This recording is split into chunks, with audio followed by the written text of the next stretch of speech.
au cours des séances précédentes, nous avons pu démontrer une voie de production de l'ATP en présence d'oxygène qu'on appelle la respiration. Actuellement, on entame ce qu'on appelle la fermentation cellulaire. C'est une voie de production d'ATP, mais cette fois-ci, c'est en absence d'oxygène.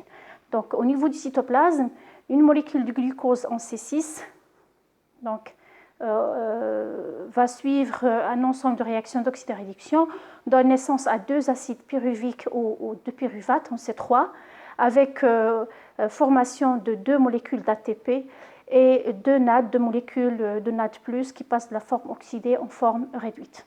Donc ces deux pyruvates-là, au niveau du cytoplasme et en absence d'oxygène, vont subir l'une des deux voies, soit la voie de l'acide lactique, soit la voie des éthanols.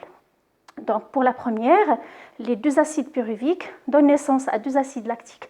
Donc on passe de C3 à C3 avec oxydation des NADH+, déjà formés au cours de la première étape.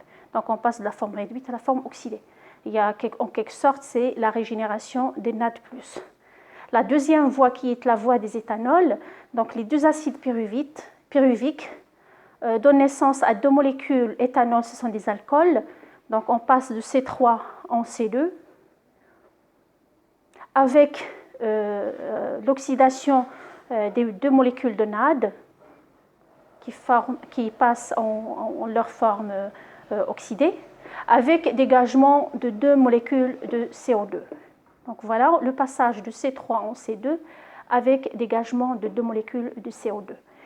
Donc pour le bilan énergétique entre la fermentation lactique et la fermentation alcoolique, donc une molécule de glucose plus 2 ADP, 2 PI donne naissance à deux acides lactiques en C3 plus 2 ATP.